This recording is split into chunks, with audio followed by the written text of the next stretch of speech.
To do this trend, you need to have CapCut. After this, click on the link given below in the description. After clicking the link, you will be directed to this page.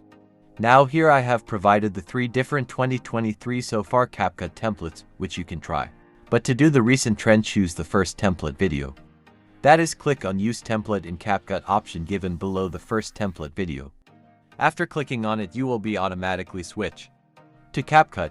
Now from here, click on Use Template and upload your 8 photos or videos from your gallery. And then click on Preview. Now first it will take time make your video smooth. And after that, click on Text and replace the text My Summer to 2023 so far. Now first check your video and then export.